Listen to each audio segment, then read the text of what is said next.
I drag myself out of the bed and tap the wall above me 3 times. The plaster is cold under my knuckles and the echo hums like the house is listening. Mom used to say it didn't like surprises. Slippers on, bed made, corners tight, sheets smooth. Pillows must touch at the corners. Window open, door open, closet check, check again, open, shut, pause, open, shut, move on. I sigh as I approach the door. Light on, off, then to the window again. Curtains pulled halfway, then fully, then half again, then folds have to line up. I run my fingers along the sill for the 10 seconds. Dust gathers beneath my nail. I wipe it away after counting out loud. The floorboards creak as I step into the hallway. I count each one. 7. Always 7. If I don't hear the creaks, I start again. The bathroom mirror waits for me, fogged, though the air is cold. I breathe on it, and I draw a small circle before stepping into the shower for the 3 minutes. 2 cold, 1 hot. The steam frames my circle in the mirror. I stare at it. My reflection looks tired. I whisper, "Good morning," to her, then wipe the glass clean. The streaks have to fade eventually and evenly. In the kitchen, everything feels quieter. The hum of the fridge, the soft scrape of the chair against the tile. I make tea in the same mug, with the same teaspoon. The water must boil first, but stop just before the bubbles. No steam. Then pour. Wait 3 breaths before adding the milk. The spoon must rest straight across the rim when I'm done stirring. I set the mug down and walk to the sink. I take the cup off from the bench and place it in the sink. It hadn't been used, but it had to be there. Now, tap has to run. Cold first, then hot, then cold again. I let it flow as I sip my tea. After 10 mouthfuls, I turn off the water and let the quiet fill the room. The clock ticks in the next room. I count 6 seconds, then listen for the creak above me. The ceiling always answers with one soft pop, like a sigh. Only then I can breathe. Mom used to say the house doesn't like surprises. She would whisper it every morning, soft enough that I thought she was talking to the walls. After doing my makeup, I grabbed my coat, opened the front door, and carried her quiet instance with me.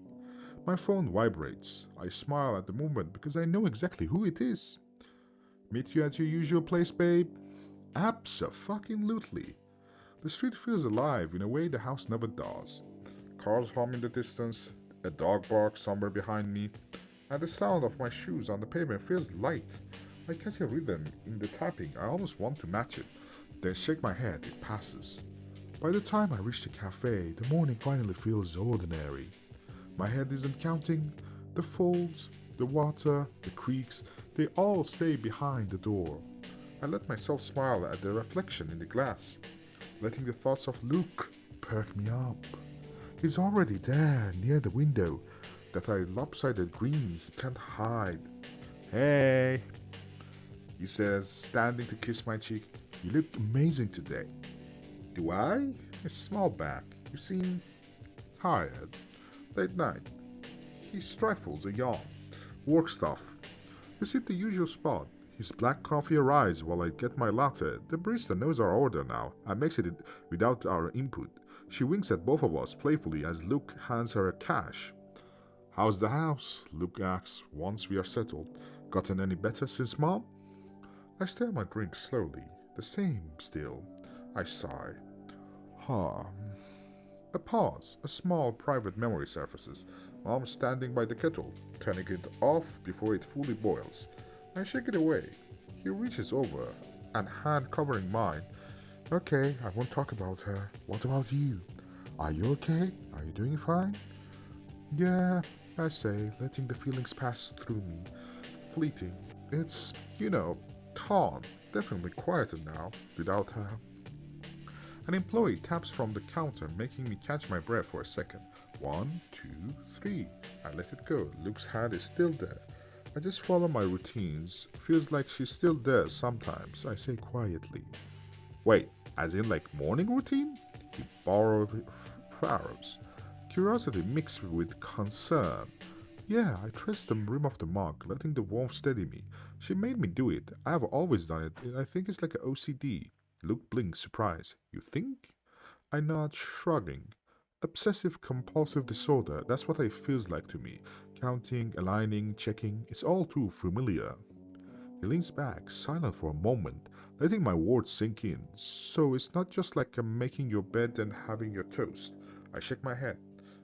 Almost embarrassed. Not really. It's a lot more than that. I glance at him, letting the pause speak for myself. I look at the lovely man in front of me, noticing the way he watches me, the way his eyes soften, but his mind is clearly racing. I still struggle to fathom life without him. Even though it's only been a few months, his mouth begins to move again. Okay, I have never noticed it out here, not at work or here, Luke says. Barrow frowned. No, I reply, staringly. It's only at home. Only at home. I don't understand. It's just a morning? I shake my head, feeling the memory grip me. Night as well. I haven't slept at another person's house in, well, I don't know how long. One time I snuck out and tired to stay at the friend's place, but by the time I got there, I had to go home. I didn't do anything. He studies me quietly, his hand still over mine. The thing? The routines, the counting, the aligning is not optional. If I don't do it, I feel wrong. I can't sleep, I can't eat, I have to do it. I look down at my mug, tracing the rim. That's why you only see me during the day. I have to do it. Luke leans back, his chair creaking as it rocks gently. My leg bounces steadily, betraying the tension I try to hide. You know, if you want, you could stay at my place tonight, he offers. My heart skips. I look up at him, surprised. I don't know, I just said that. His hand steadies my vibrating thigh, and I flutter. Don't worry, I will help you. Make sure you're safe. You don't have to go home. Do those things if you don't want to. His hands tightens over mine, gentle but grounding. A warmth spreads through me, almost making me forget the counting, the aligning, the rituals. I can help little to smile. You do that for me? Of course, he says softly. I just want you to feel normal for once. No routines, no panic, no rules. I bite my lip, trying to steady my racing heart. The thought of being somewhere else with him, even just for one night, makes me swoon inside. Almost like I could belong to someone else, somewhere else. Then his tone shifts, hesitant but determined. Maybe, after tonight, you could try skipping one small thing, just one. See how it feels. I freeze. The idea stabs into me like a knife. My fingers tighten around the mug. Skip something? Yeah, he says, gentle, coaxing. Nothing crazy, just break the pattern, even a little. You might see it's not as bad as it feels. I swallow hard. My chest tightens, my mind flashes through countless mornings and nights. The ceiling creaks, the mirror, the doors, the lights. The house would be unattended. It needs me. Then I glance at him again, at the concern in his eyes, the soft curve of his mouth, and my chest softens. I want to trust him. I want to try, just this once. The day passes almost too quickly. With Luke, time feels soft and forgiving. I can sit without counting, touch without aligning, breathe without checking. But it seems over before I can truly enjoy it. The thought of going home lingering in the back of my mind. As we arrive at his apartment, I take in the color, the smells, the style. I smile again in genuine happiness, seeing someone else's residence. He hands me a spoon unexpectedly, and I place it down in surprise. See, he says, grinning when I leave it tilted at an angle on the counter. You're fine. Don't worry. My smile begins to fade as the unease tugs at me. The small freedoms feel dangerous, almost indulgent. I try to vent the situation to him. I tell him about Mom, the rituals she demanded, the way they filled every morning and night. The house doesn't like surprises, she would always say. At night, I murmur, Mom would make me do it all again. Washing, lights, doors, mirrors, beds. Not just chores, but silly things like placing one glass on the bench, then moving it after 20 seconds, counting the creak of the boards used 7 times, tapping the walls, tracing the windows. Water on, off, 2 minutes cold, 1 minute hot. And if I didn't, the feeling would start, the horrible, crawling, pressing feeling. He reaches for my hand, gentle and coaxing. And now you're letting it rest, just for today, he says. Just this once. I nod, warmed by his presence. The thought of staying feels intoxicating. His fingers brush through my hair, linger along my wrist. His smile, the curve of his mouth, the way he leans in, it makes my chest ache in a way that has nothing to do with panic. I could stay here, I swallow hard, the words tangling in my throat. I think I can. He tilts my chin, eyes searching mine. You don't have to do anything tonight. I just want you here, with me. Just trust. My chest tightens as my mind flashes forwards, imagining the nights. The bed he has, the soft light, the quiet, but also the ceiling that doesn't creak right away. The mirrors that won't fall correctly, the closet doors that won't line up. The first stirrings of panic take hold. You will be safe, he murmurs, brushing his hands over my cheek. I promise. I take a trembling breath and nod. Okay, I will try. Even as the words leave me, the creeping tension begins. By late evening, I'm still with him, laughing softly at the movie we watch, holding his hands, leaning against him while the city hums outside. It feels like a peace, a false peace. Then the whispers begin. Midnight approaches, and the house in my mind awakens. Luke notices my discomfort, takes both of my hands in his. You got this. I shake my head, panic tightening my chest. The pressure starts to mount. I can't, not tonight. I feel it. He hesitates, then leans closer, soft but instant. Babe, it's okay. Stay with me. I'm here to help. I bite my lip, trembling. Desire, trust, fear, each one pulling in opposite directions. The whisper grows into a growl. My mother's voice crawling through my head. I can almost feel it on my skin. The breaths come. I can't breathe all of a sudden. I stand abruptly. I have to go. Luke's expression softens, concern and confusion in his eyes. Okay, let me drive you at least. No! I shout. I shout louder than I wanted to. The feeling in my head grows louder, angrier. My heart flexes into contortion I didn't think possible, making the room spin. I never felt something like it before in my life. My mom was right. I had to go home. I live without another word. Luke's cries of worry follow me out as I run out. The journey home is frantic. Every step pounds in a rhythm with the growing panic. I count them to stay focused. I can see the ground properly, but I make out the shapes of the concrete squares. 2 steps each, then to the next. I count the parked cars as I pass, starting again if I see a white one. No matter what I do, the house screams in my mind. I have to be home. I burst through the door, the familiar smells and quiet overwhelming me. It feels like stepping back into someone else's skin. I had to make it right. I start immediately to the bedroom. I knock on the wall 3 times. I strip the bed and remake it. Corners perfect, pillows just touching, sheets straight, closed window, closed door, closet doors, opened and shut, curtains drawn, then half, then fully, lights flicked on, off, finger along the sill, hallway, count the floorboards, creaks, 7, always 7, bathroom, fog mirror, draw a circle, the water, 2 minutes cold, 1 hot, mirror wiped in careful circles until the streaks fade away, kitchen, boil, the kettle, no bubbles or steam, tap water running, cold, hot, cold. Everything in its place, exactly how it should be. The horrible feeling creeps up, inch by inch. It starts in my stomach, low and sour, climbing towards my throat. Mom's voice murmurs intensely. In my head, the same hushed, rhythmic chant she used to whisper when I was little. Do it now.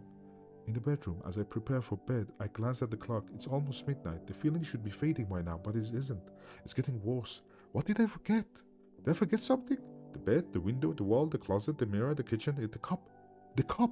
The cup is still in the sink. I run downstairs, skipping the creaking floorboards. The house feels as if it's about to swallow me. Every corner seems to lean closer, every shadow pulsating with the same intense breath. I pull the cup from the sink and place it on the counter. 20 seconds, that's all. My vision blurs, my chest tightens, the air feels thick and syrupy. Something's pressing behind my eyes, something that wants out. My whole body vibrates with the aligned energy. Hoping the seconds are correct, I slide the cup into the final resting place for night. Silence rushes over like a wave. The clock strikes midnight, and then the groan, that deep, familiar creak pop from the roof. Long and satisfied, the pressure eases, the dread fades. I make the 100 steps up the stairs before sinking into my bed, exhausted but safe. For tonight at least, the house is calm. I didn't even notice my phone buzzing in my bag. Missed calls, messages, his words spilling across the screen. Apologies if that seemed too forward, just wanting me to be okay. I passed out before I could reply. Morning comes in soft light, washing over the house. I lie still for a moment to listen. No creaks, no groans from the walls. The house is calm. Obedience once again. I swing my legs over the side of the bed and start the day the only way I can. Knock the wall 3 times. Bed corners straightened, sheets smooth, pillows just touching, window open, door open, closet doors open and shut in precise repetition. Lights on and off in the sequence, curtains drawn, then half, then fully, aligning perfectly, finger along the sill, count the floorboards creak, 7, always 7, fog the mirror, circle, run a shower, 2 cold, 1 hot, wipe the mirror. The feeling ebbs slowly, inch by inch, until the rhythm of the ritual quiets the whispers in my mind. I finish in the kitchen with the final steps as I place the damn cup onto the sink and wait for the groan. Mom's whispers fade, dissolving into morning hum. The house is satisfied, I can finally breathe. Even then, I still feel as if I've forgotten something, a thread left hanging, a strange feeling for something I have done for decades ever since I was a girl. The fear lingers, crawling along the edges of my mind like frost. I hold on to my determination for now, that is enough. I glance at my phone, at the missed calls and concerned messages. I type back carefully, I'm fine, thank you. I stay home today, working on my hobbies and watching mindless videos online. The world feels too much for me today. I send a brief apology to Luke. He understands wholeheartedly. By the end of the day, I'm mentally wrecked, bracing myself for tomorrow and what work will demand. I prepare to perform my nightly routines when I suddenly hear a knock from the door. Luke stands there, a box of chocolate in his hand, smiling softly. Mind if I come in? He apologizes, and I reassure him it's not him at all, it's not his fault. In fact, I wanted what he was thinking. It's fine, I say, it's something I'm used to. Hopefully I fall out of the fashion with it eventually. If you really need to leave, you can do so at any time. I won't try to hold you back. I smile faintly, taking the chocolates from him. No, it's fine, it's just all new to me. I understand, he says, his voice softening. You rushed out so fast last night. I just wanted to make sure you're okay. You got home safely. He looks around the living room as if expecting to see ghosts that keep me tethered to here. His eyes linger on the folded blankets, the lined up coasters, the neat symmetry of the curtains. I can feel his quiet curiosity brushing against the edges of my order. It's very... He starts, then hesitates. Particular? I offer, setting the chocolates down. He laughs nervously. I was going to say neat, but yeah, particular fits. The silence after his laugh feels heavy, but not unpleasant. He sits on the couch and I join him, close enough that I can smell the faint scent of cologne and coffee clinging onto him. His warmth feels almost dangerous. I hate seeing you like this, he says quietly. So scared of being outside this place. I'm not scared, I reply. I just can't ignore it. The house needs balance. It's always been that way. He watches me, searching my face for something. And what if, just for once, you didn't do it? What if nothing happened? The air seems to thicken. My pulse kicks up. Look, I whisper. Please don't do that. He reaches for my hand, thumb brushing against my wrist. I'm not trying to push. I just don't want you to live in fear of... He glances around. At this. I pulled my hand away gently. It's not fear. It's just how I do things. He exhales, frustrated but tender. You sound like a caretaker for something that doesn't exist. I smile faintly though, it doesn't reach my eyes. It's fine if you don't understand. Honestly, I'm so used to it that it doesn't bother me. The look on his face shifts, unease and annoyance. No, it definitely bothers you. I shake my head in disbelief. Sorry? Wait, no, that came out wrong. He adjusted himself and faced me. I just feel that, well, it doesn't sound like OCD. It's just a thing with this house. I continue to stare at him, uncomfortable. Maybe because of your mom. I feel the air in the room shift colder. He said it so plainly, like he peeled, something opened. My mom? I echo my words quietly. What about her? Luke hesitates, reading my expression. I mean, you said she made you do these things, right? Maybe you're just keeping them alive for her. He gives a half smile, trying to soften it, but the words feel sharp in the air. She's gone, Luke, I say flatly. I know, He sighs, rubbing his face. I didn't mean to sound rude. Just hate that you feel trapped by this. It's not about her. The words come out harder than I expected, but at the same time softly. I lower my gaze, twisting the fabric of my sleeve. It's the house. He leans forward. You talk like it's alive. Sometimes it feels like it that way. I murmur. It listens. It remembers. If I stop, it gets angry. There's a long pause. I can hear the refrigerator hum in the silence between us. Mom always said the house doesn't like surprises. I murmur. Luke reaches for my hand again. I pull away again. I want to understand, he says gently. I really do. Maybe if I saw it, what you do at night. I shake my head immediately. No, it's private. It's not for anyone else. I don't have to touch anything, he says quickly. Just watch, keep you company, make sure you're okay. I can feel my chest tightening again. That creeping awareness of the house around us, the wall, the corners, the weight of listening. But there's something in his eyes that's hard to refuse. Warmth, love. And you won't do anything? You'd let me do it? No trying to make me change things? Nope, I'm here for you. He smiles, melts me. Okay, I will show you. I lead him up the stairs, through the hallway, my hands trembling slightly. The house feels different tonight, as if it's aware of him, in its walls. Watching, the air seems stuffier, like the walls, like myself, are holding their breath. It starts here, I whisper, stopping by the open bedroom door. Luke nods, his expression soft, encouraging. I will just watch, promise. I take a slow breath and begin to do. I walk in and stand by the bed, knock the wall 3 times. I strip the bed, then remake it. Bed corner straightened, sheets smooth, pillows touching perfectly, window and door closed. Check the closet, check it again, curtains drawn, then half, then fully, finger along the sill. The motions are steady, automatic, years of practice distilled into quiet precision. Luke stays silent. I can feel his eyes tracing every move I make. Count the floorboard creaks, 7, always 7. When I go to the mirror in the bathroom, he steps closer. I hesitate, the rhythm flattering for just a heartbeat. You okay? He whispers. Shh. I say sharper than I mean to. I soften my voice. Sorry. You have to be quiet. It has to listen. He nods again, lips pressed together. I breathe on the mirror, draw the circle. Since I'm not showering, I use the tap. The water running cold for 2, then hot for 1. Wipe the mirror clean. The house creaks faintly, as if acknowledging me.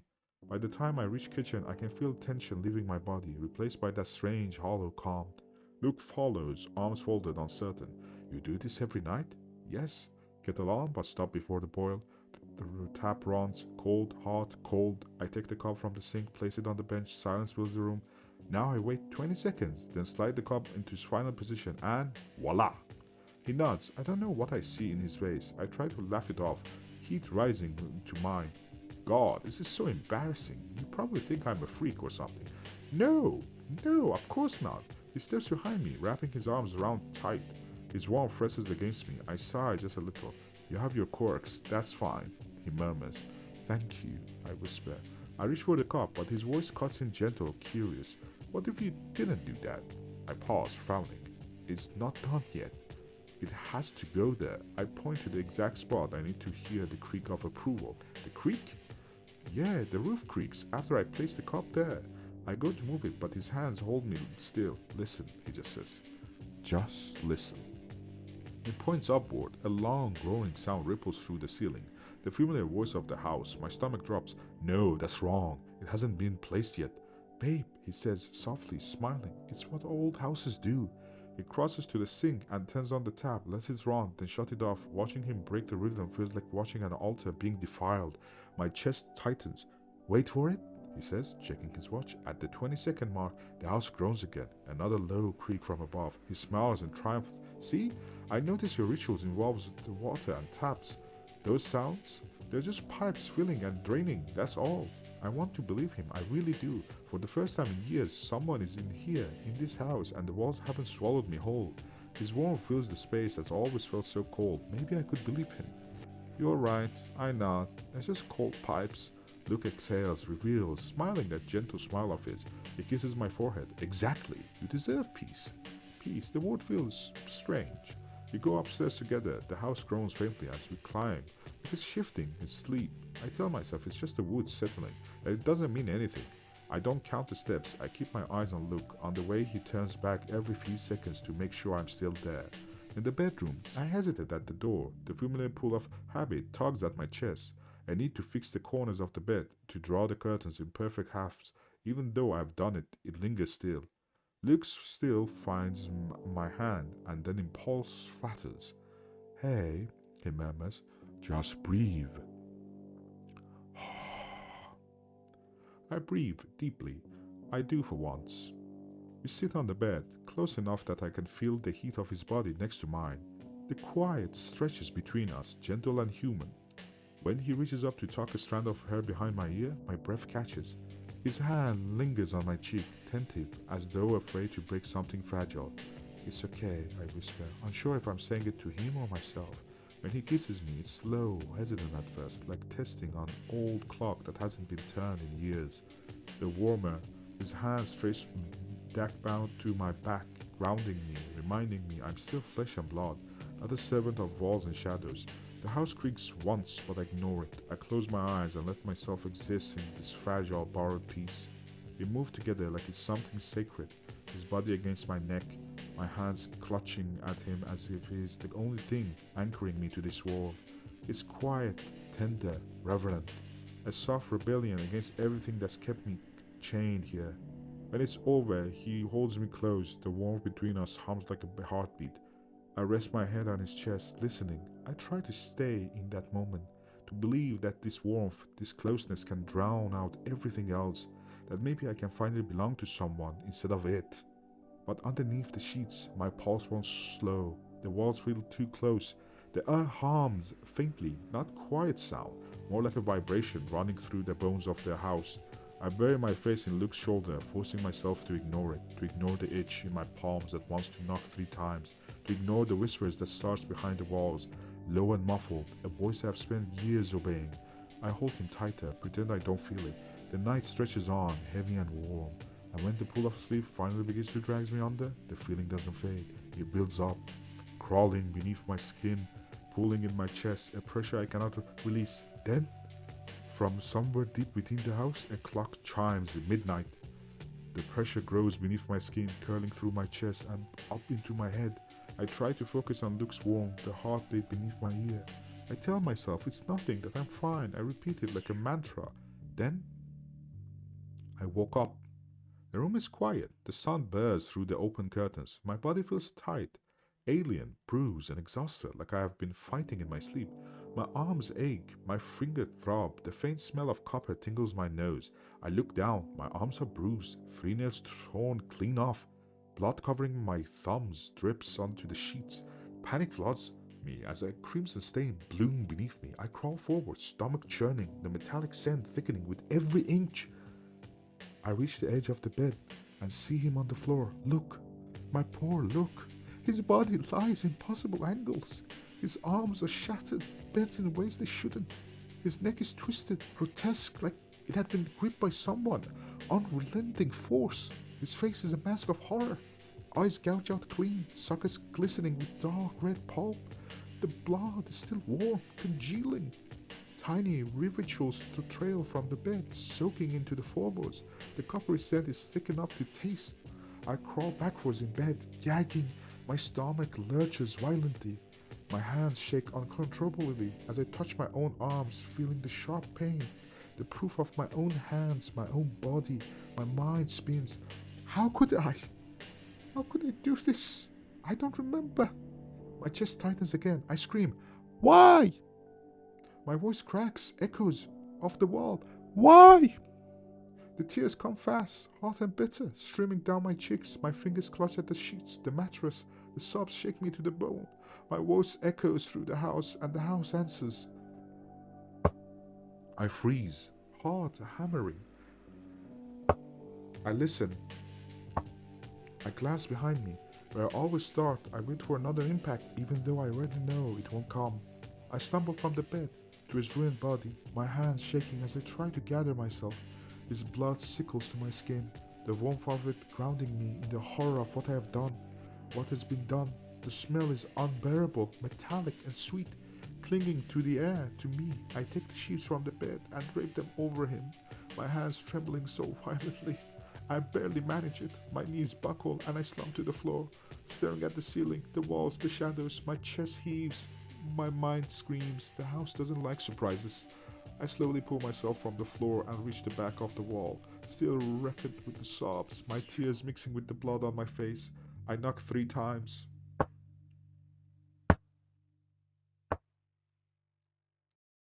This amazing story was brought to you by Twilight. Make sure you go follow him on Reddit. He's an amazing upcoming writer. I will leave a link below for his story and his page. Make sure you send him love. Also, this week shout out goes to Regina Coco Snow, an amazing Canadian creator on TikTok and also on Twitch. They stream mostly Valor but also other games. Make sure you go follow her. And also remember, we're still doing the Subathon/Donathon on Twitch, so make sure you go drop a follow on Twitch, link below, TikTok, and Twitter. And if you want to join us for more horror adventures and also more voice impression and gaming, make sure you join the Discord server through the link below. Accept the rules, accept the conditions, and get your roles. And the main role and the main rule there will be if you are 16 and above. If you are underneath 16, unfortunately, you cannot join. But remember that always listen to your intuition, always listen to your adults, and also take care of yourself. Get some water, get some food, and until next time, this is Dr. Lucius, out.